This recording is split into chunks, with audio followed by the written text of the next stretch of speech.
नमस्कार। 19वें एशियाई खेलों के इस खास कार्यक्रम में आपका स्वागत है। मैं मुकेश शुक्ला और आज बात करें आज के दिन की तो भारत ने पदकों की शुरुआत रोलर स्केटिंग में कांस्य पदक जीत कर करी। उसके बाद महिलाओं की 3000 मीटर स्टेपल चेज में पारुल और प्रीति ने पदक जीतने में कामयाबी हासिल की। वहीं एक बड़ी खबर जो निकल के आ रही है लॉन्ग जंप से आ रही है, जहां पर एनसी ने सिल्वर मेडल जीता है भारत के लिए। और हॉकी में भी अच्छी खबर है, भारत ने सेमीफाइनल में प्रवेश कर लिया। अगले आधे घंटे इन तमाम खबरों पर विस्तार से चर्चा करेंगे और जानने की कोशिश करेंगे इस विशेष कार्यक्रम में क्या कुछ रहा आज के दिन खास।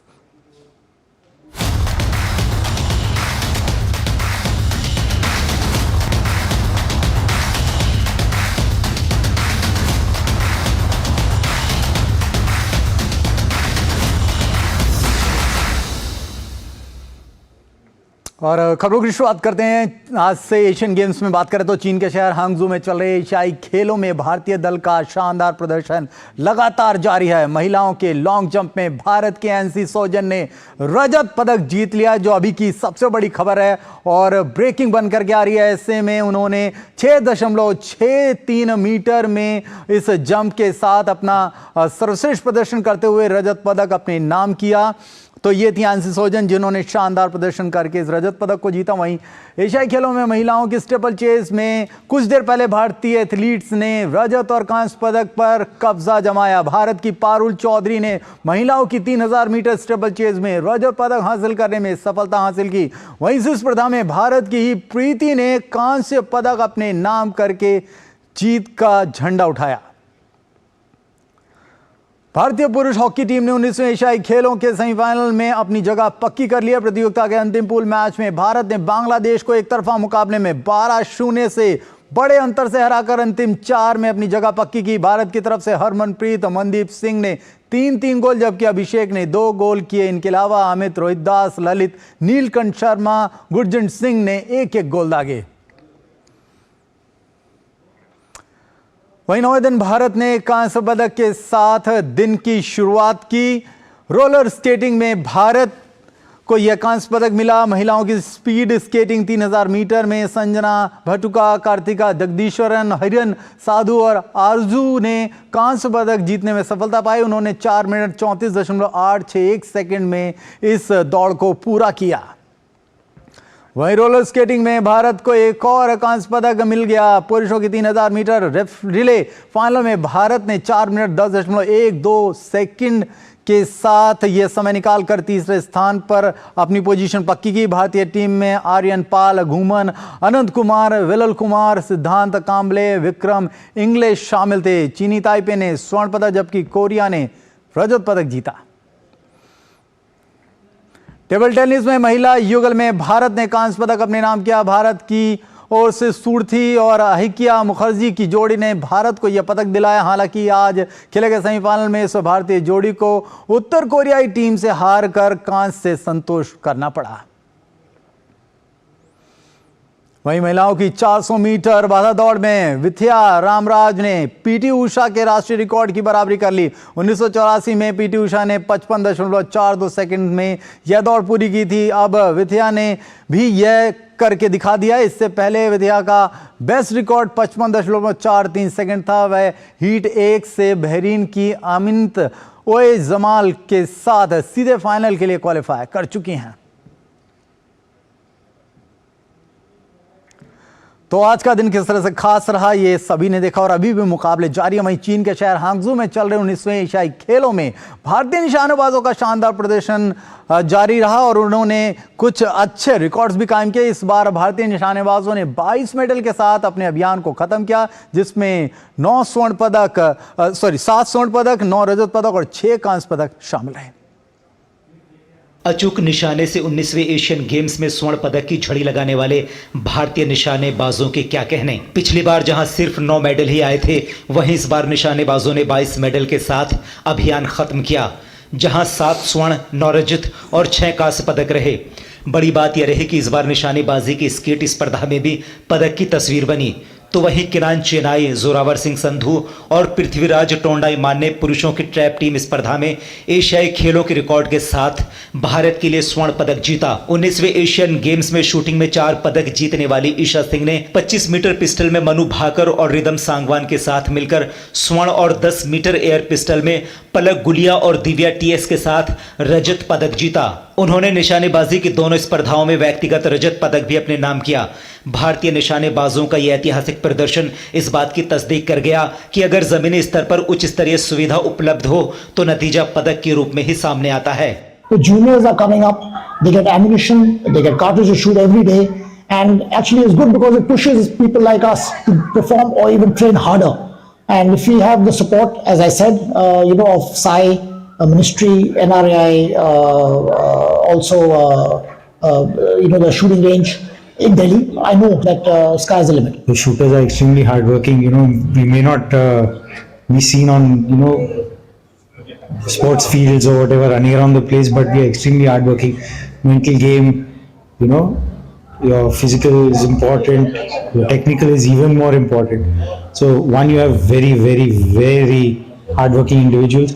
Secondly, you have a very hardworking federation behind you, and the NRAI, especially the people who sit in the office and do all our flights, do all our hotels, do all our, all our logistics. They are the ones who are helping us. We don't have to think. We just do it on the range and they help us out. So tops ने जैसे हमारी help करते हैं क्योंकि tops ने ही आपको ammunition की देनी है और उन्होंने काफ़ी हेल्प किया है हमारा कैंप लगवाने में या हमें कोई भी दिक्कत होती है तो उसमें तो काफ़ी रही है मतलब टॉप। मैंने खेलो इंडिया से ही शुरू किया है तो खेलो इंडिया में अंडर ही मैं साई के अंडर आई और उन्होंने इतनी सपोर्ट की, एमओ दिया, हमने ट्रेनिंग की और हॉस्टल्स दिए रहने के लिए रेंज पे। तो आई थिंक ये सब कुछ खेलो इंडिया बहुत अच्छा प्लेटफॉर्म है और इसी से सिर्फ मेरी और बाकी काफ़ी बच्चों की हेल्प हुई है। निशानेबाजी में पिछले रिकॉर्ड भी टूटे और नए रिकॉर्ड भी बने। पेरिस ओलंपिक से पहले मिली कामयाबी की यह उड़ान इस और इशारा भी कर गई कि किस तरह से उच्च प्रशिक्षण ने इन निशानेबाजों को एक नई दिशा दी। जो हमारा सिलेक्शन प्रोसेस है वो भी काफ़ी टफ है और इस सिलेक्शन प्रोसेस से जब ये बच्चे निकलते हैं तो I think we really get the cream and जो बेस्ट इन्फॉर्म शूटर्स है। तो हमारा काम यही है कि उनको सही गाइडेंस देते रहे time to time, have that observation. कभी कोई थोड़ा डाउन लगेगा उसको अप करना है, कोई ज़्यादा अप है तो उसको नॉर्मलाइज करना है। बट मेन थिंग इज इनको अपने टेक्निकल ट्रैक पे रखना है, इनको अपने प्रोसेस पे रखना है। एशियन गेम्स में सफलता का नया अध्याय घड़ने वाले भारतीय निशानेबाजों से इसी तरह के प्रदर्शन की उम्मीद पेरिस ओलंपिक में भी रहेगी और जिसके लिए इनकी पारखी नजर और खुद पर विश्वास की डबल डोज सफलता का सबसे बड़ा अस्त्र होगा। दरअसल पदक को लाना एक पूरे कार्यक्रम पर निर्भर करता है और ये कार्यक्रम होता है न केवल खिलाड़ियों की फिटनेस, न केवल खिलाड़ियों की सही तरीके से डाइट, उनकी जरूरतों को पूरा करना, बल्कि अंतरराष्ट्रीय स्तर पर उनको किस तरह का एक्सपोजर मिल रहा है इस बात पर भी पूरा ध्यान देना। और इस कसौटी पर भारतीय निशानेबाज जो हैं वो पूरी तरह से खरे उतरे हैं और जिसके लिए साई से लेकर के खेल मंत्रालय तक सभी का वो शुक्रगुजार कर रहे हैं। हांजू से मैं गौरव कुमार, डीडी न्यूज के लिए। तो आपने देखा कि इस तरह से साई ने, खेलो इंडिया ने, फिट इंडिया ने इन खिलाड़ियों को इस मुकाम तक पहुंचाया। कई खिलाड़ियों के सपने पूरे हुए तो कई ने विश्व रिकॉर्ड रचकर इतिहास रच दिया। यहाँ पर इस तरह का जो प्लेटफॉर्म है सराहनीय। क्या कुछ रहा, गौरव कुमार से हम बात करेंगे जो हांगजू से सीधे जुड़ रहे हैं हमारे साथ चाइना से और उनसे बात करने की कोशिश करेंगे।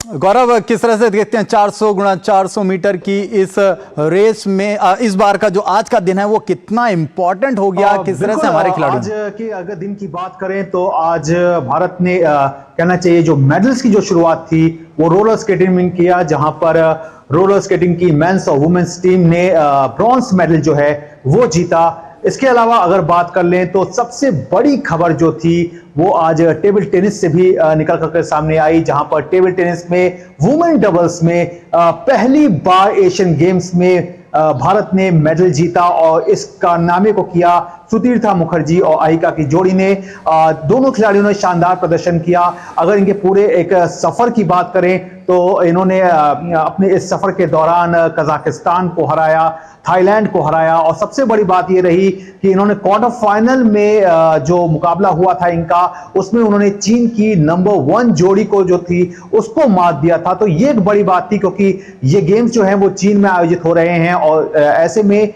चीन की जो समर्थक थे वो बहुत ज्यादा थे क्वार्टर फाइनल में, तो वहां पर आकर के इन्होंने चीनी जोड़ी जो कि नंबर 1 थी उसको हराया। लेकिन आज सेमीफाइनल मुकाबला था, हालांकि सेमीफाइनल मुकाबले में इन दोनों ने बहुत अच्छा प्रदर्शन किया, लेकिन फिर भी कहना चाहिए कि कांटे का मुकाबला रहा, जहां पर उत्तर कोरिया की जोड़ी थी उसने इन दोनों को हराने में कामयाबी हासिल की और इस तरह से भारतीय जोड़ी क्योंकि सेमीफाइनल में पहुंची थी, तो टेबल टेनिस में जो भी सेमीफाइनल में पहुंच जाता है उसे ब्रॉन्ज मेडल जो है वो जरूर दिया जाता है। तो यहां पर एक ऐतिहासिक ब्रॉन्ज मेडल जो है वो हमें दिखाई दिया टेबल टेनिस में। तो टेबल टेनिस में जो भारत का सफर था वो खत्म हो गया, यानी एक पदक के साथ टेबल टेनिस में भारत का सफर खत्म हुआ। लेकिन इसके अलावा अगर बात कर ले तो जिस तरह से भारतीय हॉकी पुरुष हॉकी टीम जो है उसका लगातार शानदार सफर जारी है और टीम ने सेमीफाइनल में जगह बना ली है।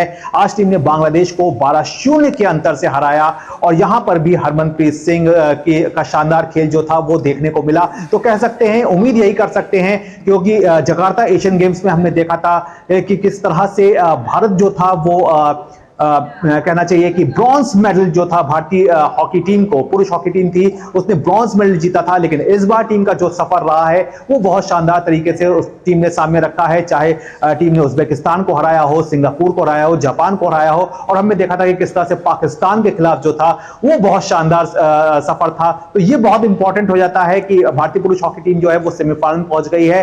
तो यानी कि अगर यहां पर जीत दर्ज करती है और उसके बाद फाइनल में जीत दर्ज करती है तो टीम जो है वो पेरिस ओलंपिक के लिए क्वालिफाई कर जाएगी। तो ये एक कहना चाहिए बड़ी कामयाबी जो है वो आज निकल करके सामने देखने को मिल रही है। जी बिल्कुल गौरव, और ये अगर मैं जानूं कि अगर एशियन गेम्स की बात करें तो इसमें जो हमारे जो ट्रैक एंड फील्ड्स में हमारे पदक आ रहे हैं उनका क्या कारण है, क्या देखते हैं, किस वजह से इतने सारे पदकों की झड़ी लगी है?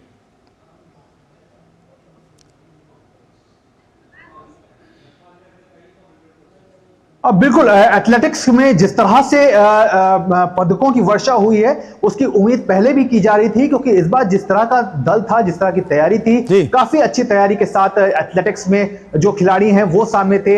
हमने देखा कि किस तरह से कल जो था वो मेडल्स का कहना चाहिए कि 2 गोल्ड जो है वो आए, उसके बाद सिल्वर आए, ब्रॉन्ज आए। तो वाकई हर खिलाड़ी जो था वो अपने खेल के प्रति बहुत समर्पित दिखा और इसकी एक बड़ी वजह यह थी कि जिस तरह से AFI ने जमीनी स्तर पर मेहनत की थी। बिल्कुल गौरव, इस तमाम जानकारी के लिए आपका बहुत बहुत शुक्रिया।